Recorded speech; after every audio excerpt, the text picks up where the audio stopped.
Bé, doncs ara que us he presentat la programació, hem de presentar la unitat didàctica. Ha tocat la unitat didàctica número 2, doncs comencem. Primer, per on s'ha de començar? Doncs pel títol de la unitat didàctica. Quin títol té? La descripció. Per què té aquest títol? Doncs bé, a mi m'agrada ser precís, ser clar, que els alumnes no es perdin en títols complicats que nosaltres podem imaginar fent metàfores o textos que trobarem després. Treballem la descripció i la treballarem des del principi fins al final. I ells ho han de saber. Per això el títol, és clar, és senzill, la descripció. Quines característiques té aquesta unitat didàctica? Doncs bé, és primer de l'ESO, sí, com hem vist a la programació, és la segona unitat. Ja anem amb una mica de rodatge. Per tant, ells ja saben i controlen quins seran els temps que seguirem i l'única cosa que hem de fer és seguir pendents de veure si ells van evolucionant, si jo haig d'adaptar-me més o si ells s'han d'adaptar, d'acord? Entre tots. Justificació d'aquesta unitat didàctica, doncs és clara, no? Hem d'intentar mostrar als alumnes aquells aspectes més rellevants, sí, de les descripcions. No han d'acabar sent uns erudits de la descripció, que potser més endavant ja ho seran, si els agrada, però ara, com a mínim, per tenir unes competències bàsiques, han d'entrar en aquells aspectes més importants, no? I com ho farem? Doncs intentant apropar temes del seu interès i sobretot motivant els alumnes, agafant aquell vincle que hem dit. Quins continguts? Doncs bé, ja es toquen gairebé totes les competències es tracten tots els continguts de les 5 dimensions, sí? La comunicació oral, l'expressió escrita, la comprensió escrita, la literària, l'actitudinal i, naturalment, a través del bloc transversal, doncs també allò que marca el currículum. Les competències es toquen gairebé totes, les de l'àmbit lingüístic i algunes de l'aspecte de l'àmbit digital i social, d'acord? Quins instruments? Doncs intento que siguin sempre molt variats. Ja veurem què passa aquest curs, però igualment hem d'intentar que sempre les coses siguin variades perquè ells se'ls hi facin atractives. Per tant, els instruments que tinc jo, que permeten ser molt justos en les notes que treuen i en veure la seva progressió, són l'observació directa, els dictats, rúbriques, el text descriptiu, la lectura. La lectura és cada dia que fem lectura i jo poso notes, l'exposició que fan ells quan surten a explicar els continguts, la comprensió lectora, l'actitud de classe, es fa una avaluació inicial que compta, una avaluació final que compta, una autoavaluació d'ells per veure si ho han entès tot i quina nota creuen que es mereixen, i dossiers, el dossier de classe, sí, i el dossier de lectura. Per tant, hi ha moltes notes, sempre en tinc moltes. És una forma justa, no?, de veure les coses. A veure, quins objectius i quins criteris? Doncs bé, hi ha un objectiu claríssim, no?, que és millorar la lectura. Jo he dit que per mi és importantíssim a les classes de llengua que es millori la lectura. Això ens permet conèixer el món i conèixer altres ciències, i aprendre més. I millorar la comprensió lectora, sí. També reconèixer i analitzar i crear textos descriptius. Reconèixer, analitzar i crear els textos descriptius. Per què? Perquè tractem la descripció. Per tant, aquests han de ser els textos que crearem. Què més? Dins del bloc transversal de la llengua treballem un ús correcte de l'apòstrof i de les contraccions. Què més també? Han de buscar informació, seleccionar-la i sintetitzar-la. Aquests són uns objectius que tenim nosaltres i per tant hi haurà uns criteris, sí?, per veure si ho estan assolint o no. Millorar l'ortografia, naturalment.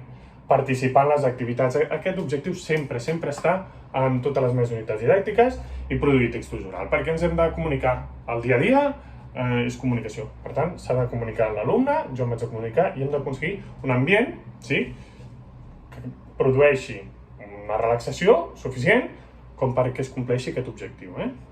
Després, atenció a la diversitat. És una unitat, igual que la programació, inclusiva. Per tant, s'adapta la lectura a un nivell individualitzat. Quan ens posem a llegir, aquell alumne que li costa més no se li fa llegir un paràgraf molt gran, no se li complica la vida. Hi ha un alumne que caqueja, per exemple, doncs llegirà una frase i ja passarem al següent alumne. I més endavant, potser dues frases, i hem d'anar veient la progressió, que agafin confiança. Molts alumnes que no els agrada llegir, poquet a poquet, veient aquesta bona resposta de les coses que fan, milloren moltíssim. Quan els hi posem massa complicat l'esforç, s'ofeguen. I nosaltres el que hem de fer és el contrari, que hi hagi molt d'esforç, però progressiu. Què més? Adaptar el text descriptiu, naturalment. Cadascú l'haurà de fer segons el seu nivell. Per això és important l'avaluació inicial. Grups heterogenis i paritaris de nivell, de sexe, de riquesa lingüística també. El dictat adaptat.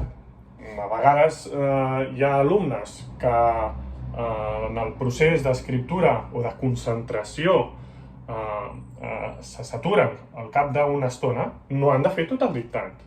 Per què han de fer un dictat que ja sabem que a partir de la quarta frase ja han desconnectat, no hi haurà cap oració ben feta, ni cap paraula ben posada? Si en fan dos. Discretament, jo sempre em vaig passejant mentre faig el dictat i al costat de qui crec que ja ha de parar, li dic, deixa-ho aquí i ara relaxa't. I ja està, i continuem amb els altres.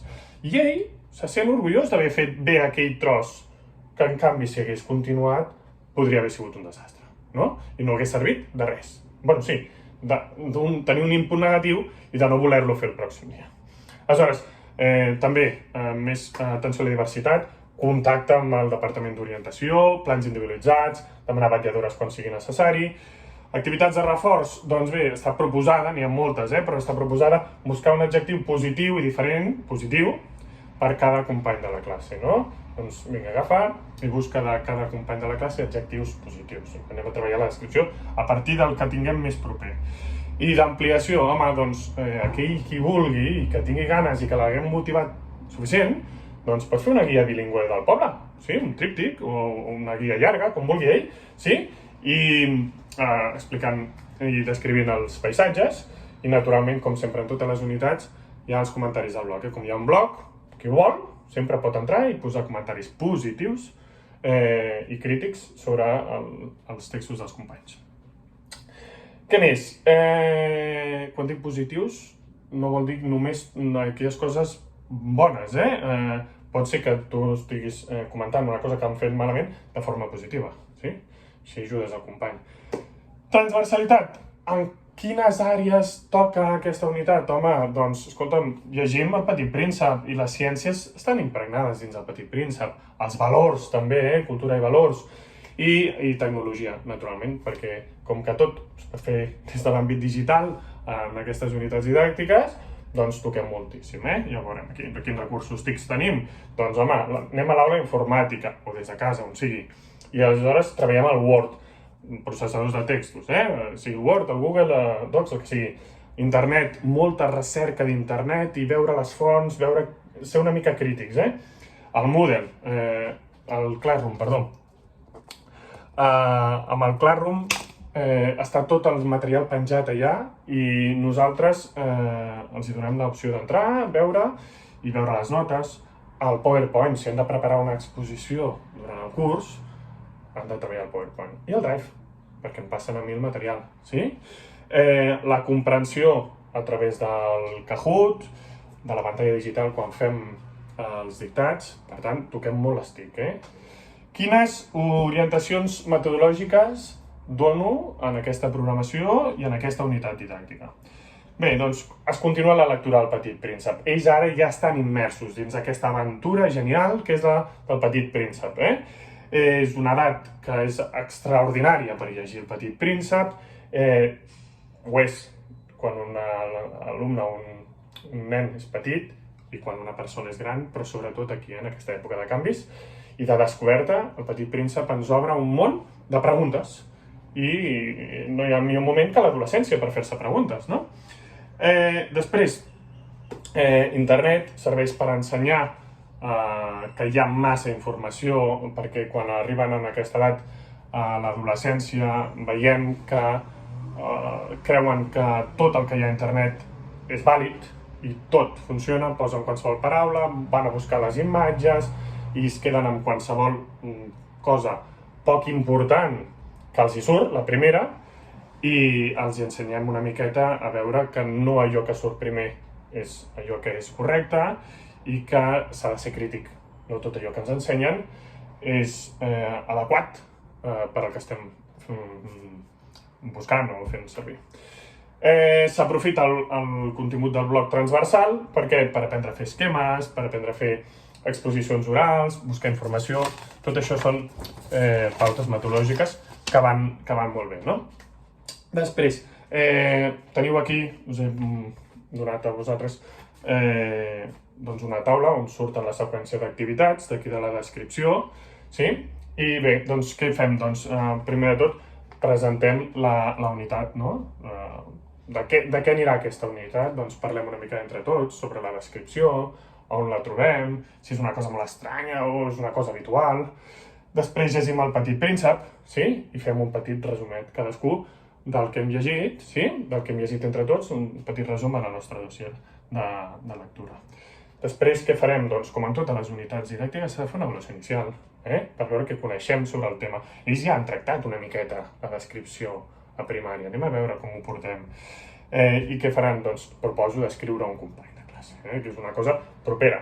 Tothom té el seu amic a classe o no, i també es veu aquí una miqueta les relacions amb els companys, i hi ha una rúbrica, i en aquesta rúbrica doncs, ells veuen si han complert les coses més bàsiques. La presentació, de veure si han posat adjectius, no han posat adjectius, què és un adjectiu, si ho saben.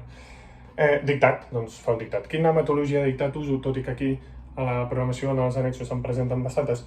Doncs la meva, que utilitzo habitualment, és primer llegeixo tot el dictat, després faig una lectura pausada, després s'intercanvien els dictats entre ells, projecto el dictat a la pissarra i aleshores anem buscant els errors dels companys. No és el nostre dictat, és un altre, són uns altres ulls que ens veuen. Només senyalem, passem el dictat als companys i aleshores el que fa és corregim les faltes que hem fet i un treball de comprensió sobre aquell text. Pot ser continuació d'aquell tros, valoració, comparació amb la vida privada. A vegades faig unes preguntes que tenen a veure amb el dictat però tenen a veure amb la vida privada de cadascú. Els dictats i els dictats dels textos els hem d'apropar als alumnes. Després, què fem? Doncs llegim El Petit Príncep i ens divertim una miqueta amb el Cajut. Algú surt a explicar l'apòstrof.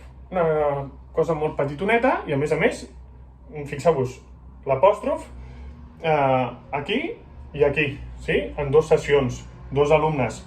Un alumne només sobre l'article i la preposició i l'altre sobre els pronoms. Molt senzillet.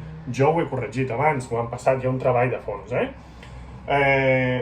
Anem a l'aula informàtica, sí, on toquin els ordinadors. Ells busquen informació durant 15 minuts. Després jo ensenyo a la pissarra un petit esquema sobre què és allò que haurien d'haver trobat i ho corregeixen, sí? Durant 15 minutets o 15 minutets busquen textos descriptius i qui vulgui pot anar directament al Classroom i qui no s'aventura a fer-ho, o sigui, lliure en el món d'internet, sí? I després es fa un petit esbós, que ens servirà més endavant per fer el text descriptiu.